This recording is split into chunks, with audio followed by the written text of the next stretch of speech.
Mark Zuckerberg's got one of the biggest yachts in the world, an Iron Man Jarvis AI system in his house, and even art that's worth more than entire countries. These are stupidly expensive things Zuck owns. And first up, Zuck's wife has head game so good, he wanted to honor it forever. So we got the famous sculptor Daniel Arsham to capture Chan's essence in this 7-foot-tall green-silver statue. And all I gotta say is, what the f*** is that? Like, I get you want to express your love, but this thing is high-key dystopian. Looks like some shit you find in Tomb Raider.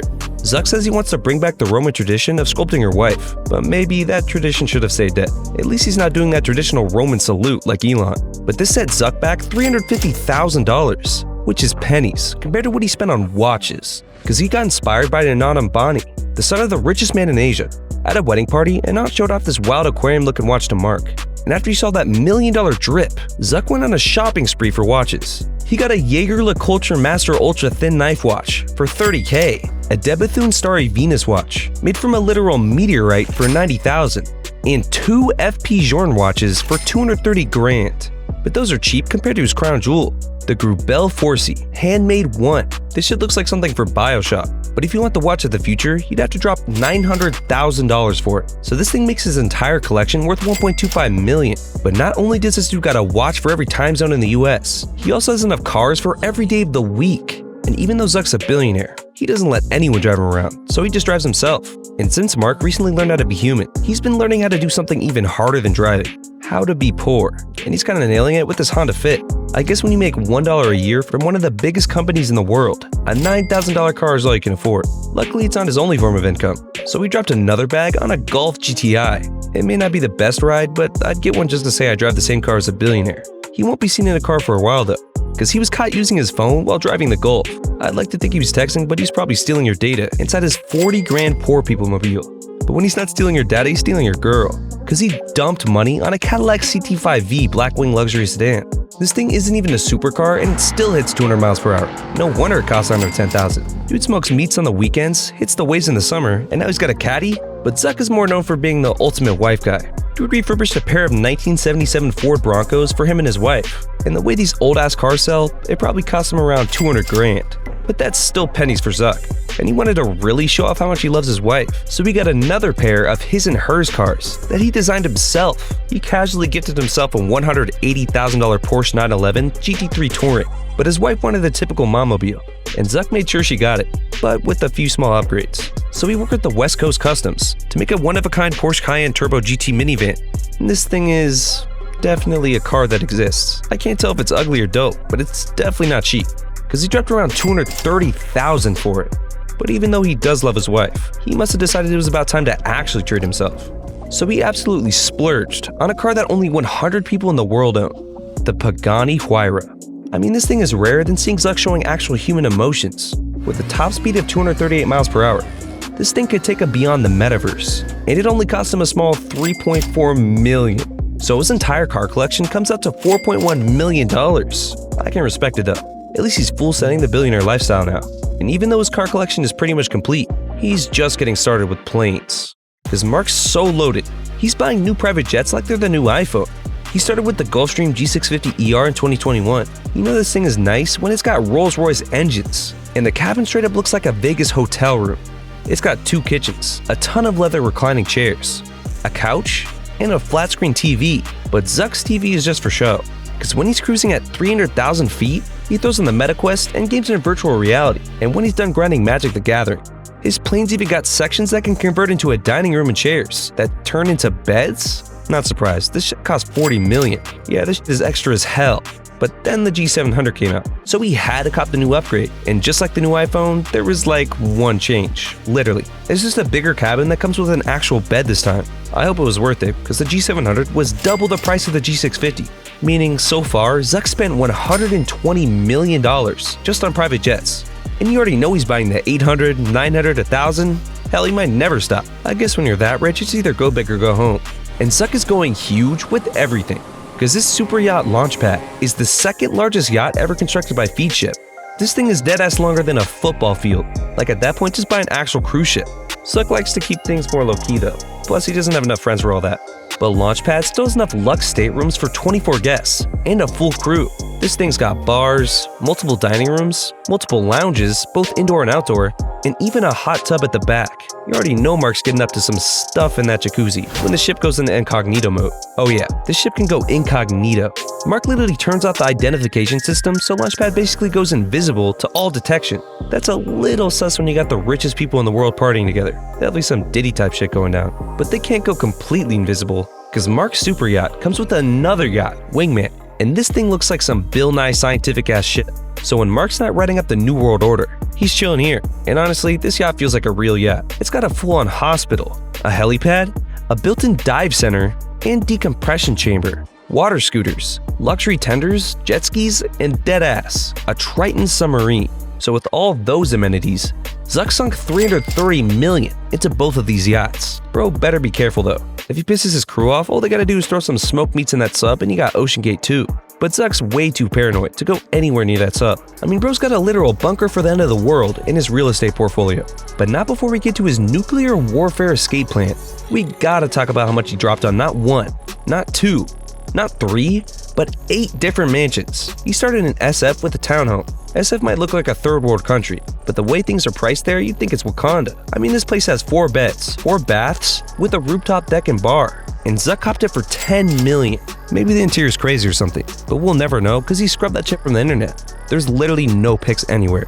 But being paranoid over privacy is nothing new for Zuck. A year after copying the SF pad, he dropped a bag on a mansion in Palo Alto for his family. And even though he's basically got a goddamn forest protecting this place, he made sure it was even more private. So Zuck bought every single house next to his main home and made a 5-mansion compound in the middle of Palo Alto. The neighbors were pissed that he made his own estate, but Zuck don't give a fuck because he renovated the main base to an insane level. Now he's got walkways to every house, a saltwater pool, sunroom, pavilion, outdoor fire pit, a barbecue area, of course, a spa, front and back porches, and even a Facebook cannon. Yeah, he's got a cannon that shoots gray t-shirts so everyone can dress like an android.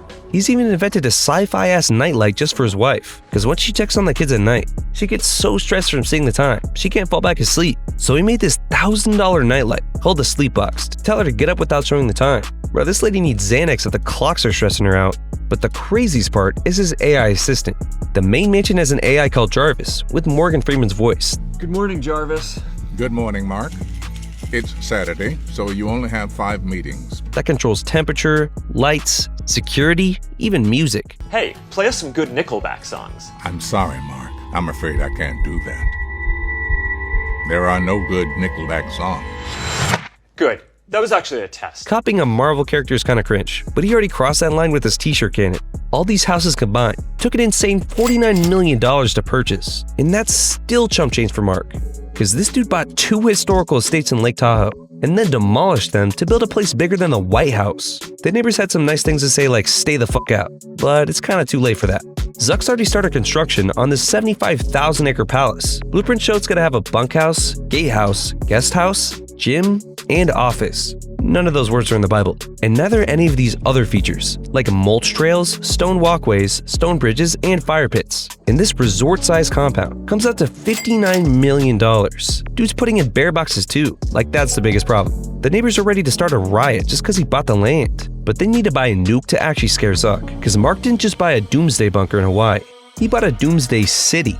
It's not actually livable yet, but when construction is done, it'll be bigger than Buckingham Palace, the Taj Mahal, and Jerusalem combined. This 15-acre plot of land has all the typical Hawaii benefits: white sand beaches, tropical greenery, and perfect weather.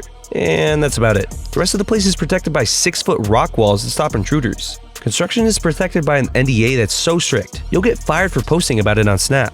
But from what we do know, there's a 5,000 square foot underground bunker with its own food, water, and electric supply. And even if it's not a doomsday bunker, the rest of the compound is unreal. It's got 2 above ground mansions, at least a dozen support buildings with up to 30 beds and 30 baths. And if you want to learn more about Zuck's insanely big ranch, you have to get past the security team. But these dudes aren't some Paul Blart types, because he's paying them $23 million a year. That's some Agent 47 type protection. So with security, this place comes out to $300 million, which makes his whole portfolio hit a staggering $420 million. Honestly, if you're paranoid to buy damn near an entire neighborhood and doomsday bunker, I hope the nukes drop there first. And even though his bunker is just for himself, Zuck is still trying to save everyone in the world. And he's not just making some new health app. He's out here doing side quests, like trying to cure cancer. Yeah, for real. He's funding this thing called the BioHub in San Francisco. It's basically just a campus for UCSF, Berkeley, and Stanford to get together and research cures to diseases. But he's not just trying to cure one or two. Zuck straight up set a goal to cure every single disease by 2100. There's two parts of the BioHub: Cell Atlas and the Infectious Disease Initiative. One figures out how the diseases work, and the other one is going to make new drugs to cure stuff like cancer, HIV, Ebola, and Zika. Honestly, how do we not already have the cure to cancer? We put over $500 billion into this shit already. But Zuck's gonna get us a $501 billion, cause bro's dropping $600 million just to fund this thing. At least he's spending more on keeping other people safe for once. Cause Zuck spends so much on personal security, he could probably afford the actual John Wick, not John Wick at home. Zuck's AI assistant Jarvis protects his mansion from danger through camera surveillance, and just in case the AI overlord system isn't enough, he has armed bodyguards patrolling his house 24/7, like he's the emperor or something. He even calls them the Praetorian Guard. What is this dude's obsession with Rome? But when he starts dropping money on bodyguards the size of Jack Reacher, he's setting up advanced security measures at his office. His work office is above a parking garage, and so, of course, he's got to get security patrolling the spot underneath him, in case someone tries to bomb him from below. The windows in the office are all bulletproof, and the conference room even doubles as a panic room. And inside the panic room, he has a panic chute. It's basically a trash chute that his team could drop him into, so he goes straight through the floor to the bottom of the building. I can't even lie, that's awesome. I wouldn't be surprised if he had a bomb-proof car too, because apparently all that costs him $15 million per year. Who knew being CEO of a social media company was so dangerous? Hint, it's not. But after he covered one of the best party songs of all time, I wouldn't be surprised if he started getting death threats, because Zuck and T-Pain dropped the most unexpected collab of all time in 2024. And I can't even lie, this cover of Get Low absolutely sucks. Till sweat drops down my balls, till all these bitches crawl. Yeah, it was the song that was playing when he met his wife. But that's no excuse to absolutely butcher it 20 years later. But he got a pretty dope gift from T-Pain for the collab, so at least it was worth it for him.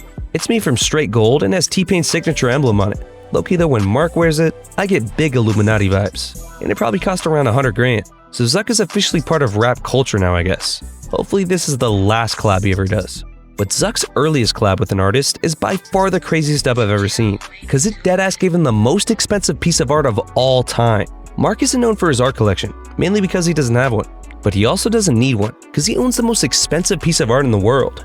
When Facebook was first getting started, Zuck wanted some art to cover the inside of the Facebook office. So he did what any dude in their 20s would do: hire some random graffiti artist gambling addict to decorate the place. David Cho came in and went to town on the Facebook office, covering every wall from ceiling to floor. Zuck must have loved it, cause he offered him $60K in Facebook shares. At the time, that was basically worth jack shit, like 0.25% of the company.